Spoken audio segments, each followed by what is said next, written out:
Putting you on the I spot. thought it was a good call. In my opinion, for someone who's been there and raced that, I don't think it wasn't a rain issue, right? I mean, Yeah, it it was wasn't lightning.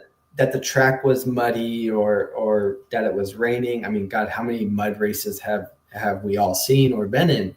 And it's not that. It just comes down to safety with the lightning, and which I think is a smart decision.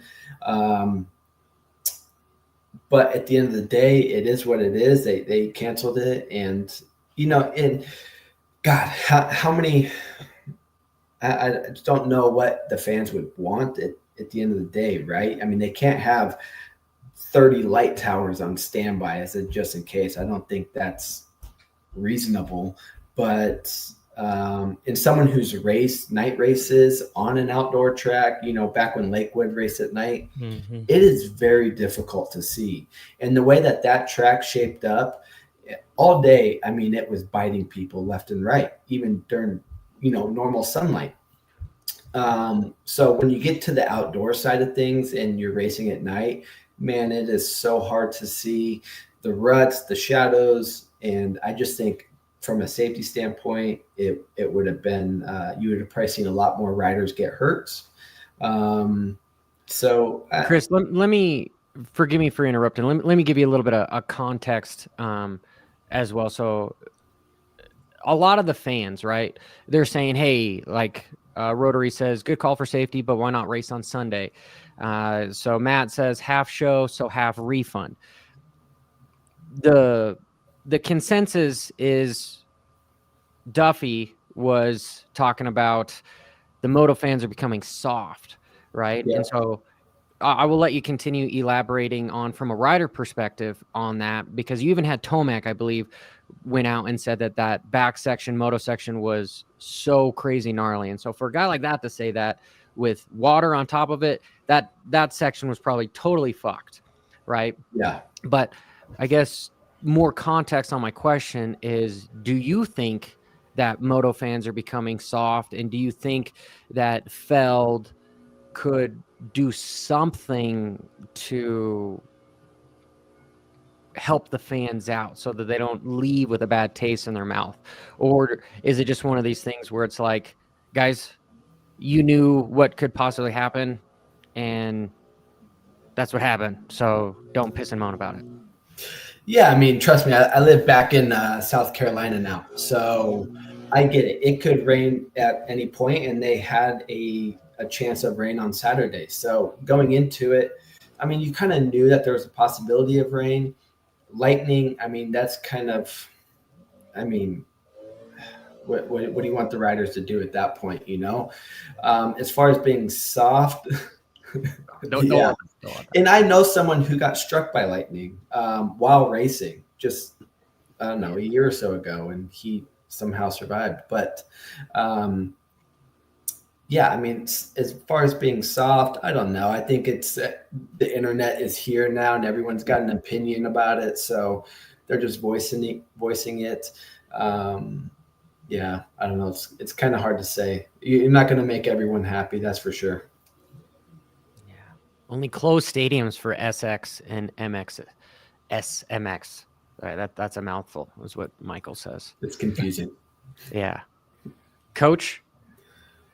I would have to agree with Michael. I look at how much money has been put into these SMX rounds, and it just seems odd to me that we wouldn't have a plan B. There's so much riding on these last 3 races. If I think about Chris coming in, let's say he's on the bubble at 10th or 11th, and he needed that second moto to get himself ahead. He's riding good, like he was saying, when he felt like he was just at that Triple Crown, just killing it. And all of a sudden you lose that opportunity.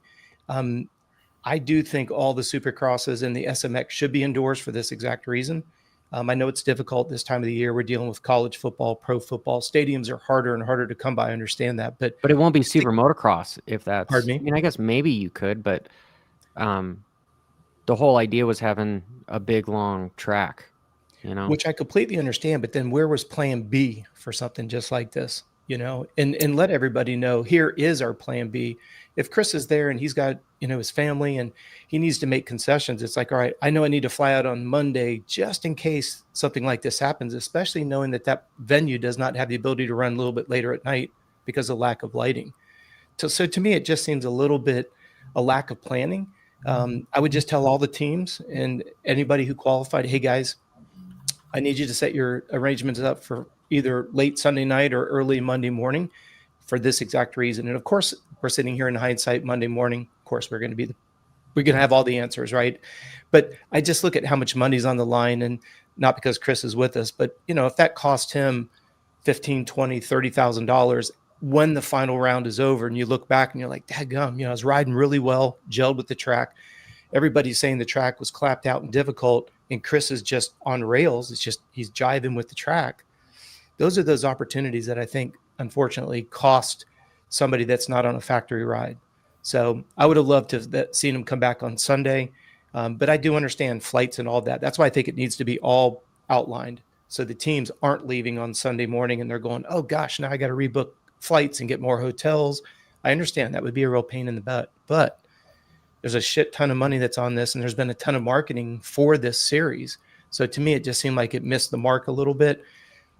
I've heard from several people that's why promoters moved from racing outdoor nationals on Sunday to Saturday for this exact reason, but yet we didn't see it follow through. So, well, because of the logistics involved, would it make sense for, let's say in 2026 SMX, they have an outline of the 3 races, but then like a Friday as opposed to Friday qualifying and press day, that could literally be a makeup round for one of these playoffs in case something like this happened.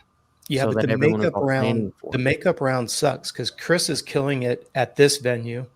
They shorten it to 1 moto. He goes to the next one and is on struggle bus trying to get set up. He just got punished because it got postponed versus leave that second day so you can come back to back, because Chris has got his bike set. The setup's working. He's feeling good.